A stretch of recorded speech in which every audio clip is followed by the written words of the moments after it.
rag, the patterns are swell.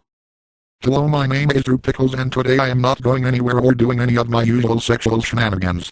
Instead, I will be reading a review from the website StompTokyo.com. Yes, Pedal Boner 69 wanted to try something different from his usual routine of Ketchum Clanny and Team Tantoon videos, and since it is pre-written, it didn't take long to make up this video. Anyways, without any further fourth wall shattering, let's get this video started. Today I will be reading the Stomp Tokyo review of Gamera vs. Guillon. Here we go.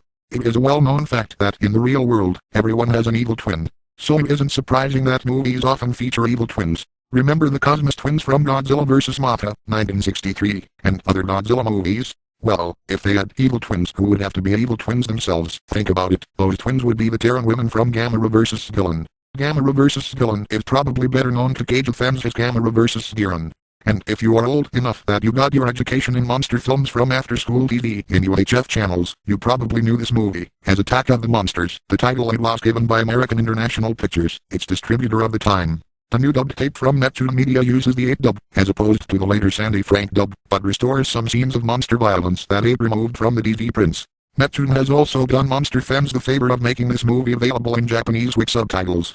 As with their previous release of Giant Monster Gamera, 1965, these prints are pristine and the video presentation is darn near perfect. Our main character is Akio, who is a Kenny. We've gone on at length elsewhere about Kennys, the little Japanese boys who befriend monsters and wear mind-numbingly short shorts, but not in that order.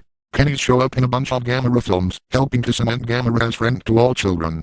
Or at least those children named Kenny who show lots of leg. In any case, little Akio is obsessed with outer space, and seems sure that someday he will find a star. The term star is used consistently in the English dub, when they mean planet, that is perfect, unlike Earth. The star will have no war or traffic accidents. The second point seems to be quite a sore point with Akio, because he mentions paradise as being a place with no traffic accidents 3 times. Maybe Akio lost his long pants in a tragic car wreck. One night Akio and his Caucasian friend Tom spot a UFO. The two of them, followed by Akio's sister Tomako, bike out to the desolate field, where the UFO landed. Unlike most American science fiction films of the time, in which the UFO would have disappeared only to wreak havoc later on in the movie, this movie actually allows the children to find and approach the craft they seek. This UFO is way cool. It has 1950s Cadillac-style fins in all 4 sides, a little spinning antenna on top, and lots of blinking lights inside. It's shame that NASA doesn't spend less time making boring black and white space shuttles and more time making flying saucers with fins. If they did, NASA scientists wouldn't be able to walk about in public for fear of being injured by people throwing lots of money at them. In any case, Akio and Tom enter the UFO and push buttons until the ship takes off. They seem a bit surprised at this, which makes us wonder what did they think would happen. As they fly off into space and threaten to collide with a meteor, Akio begins to think that a traffic accident might be a comparatively good way to die. But before the 2 children expire in a fiery collision, Gamera shows up and saves them.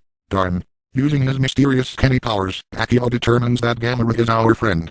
Then the Gamera song starts up. The spaceship then leaves Gamera in the dust and lands in a planet with no traffic accidents, but plenty of monsters. Be careful what you wish for, Akio. Shortly after leaving the spaceship, Akio and Tom spot a ghost similar to the one Gamera fought a couple years earlier in Gamera vs. Ghost, 1967, aka Return of the Giant Monsters. The monster seems to be minding its own business, but the ground opens up, revealing Guillon, a quadruped monster who, apart from his arms and legs, looks like the unlikely marriage of a shark and a butcher's knife. The following battle was cut from those prints shown on DVD, mainly because of the extreme monster violence involved. Gauss just can't catch a break. He shoots Guillon with his mouth beam, but Guillon reflects it with his head, and the beam cuts off Gauss's foot. Further attempts by Gauss to combat Guillon only result in more severed limbs courtesy of Guillon's bladed cranium, until the poor bird creature is finally decapitated by his opponent. It's a bit surprising to find such brutality in what is nominally a children's film, but there it is. The movie continues to raise eyebrows with the further adventures of Tom and Akio. Soon they encounter the planet's only inhabitants, 2 women in space-age outfits who identify themselves as Terrans. Terra, they explain, is a planet that always hovers in the opposite side of the sun from Earth. A much higher civilization than that of Earth has grown there, and now computers run everything on the planet. Unfortunately, Terra's inhabitants installed Windows 98 in those computers, and now the entire population is dead except for these 2 women. The Terrans make their visitors comfortable, even providing them with donuts and milk after their long voyage. Unfortunately, Flowers in the Attic, 1987, hasn't been made yet, so Akio and Tom have no way of knowing that you should never, ever eat powdered donuts in a movie. Thus rendered unconscious, Akio is taken by the Terrans and his head is shaved so that they might more easily, eat his brain. The aim of this is to assimilate the kid's knowledge and blend in on Earth. As if knowing the name of every Pokemon in existence would help them to do that. Of course Gamera will arrive to save the day before anyone's skull is used for a soup bowl, but it's amusing to see the villains shave Akio's head with a pair of clippers decked out like a futuristic ray gun. It's pretty plain that monster movies had taken a left turn into the Hero world by this point. With all of the basic plots played out over the previous 20 years of science fiction films, movie makers were trying any trick they could think of to spice up the genre. Thus we get movies brain-eating twin Japanese ladies with pet monsters, poison donuts, and mind control machines. Although, why you need poison donuts when you have mind control machines is beyond us. When things look their worst, Gamera shows up. By this point in the series, the formula was well worn. Gamera shows up, fights the bad monster, is badly defeated, recuperates, then shows up and kicks the bad monster's butt. The only wrinkle in Gamera vs. Guillon is some bizarre references to the Olympics throughout the fights. The Summer Olympics were in Japan in 1964, and apparently the Mexico Olympics were a big hit in Japan in 1968, because their influence can still be seen. The most surreal bit is a scene in which Gamera uses an alien building like the parallel bars. The Japanese trailer to the film makes other references to the Olympics, claiming that various monster actions in the movie represent a judo flip and the high jump. The trailer even ends with the tagline, Gamera, or Guillon, who will win the Monster Olympics?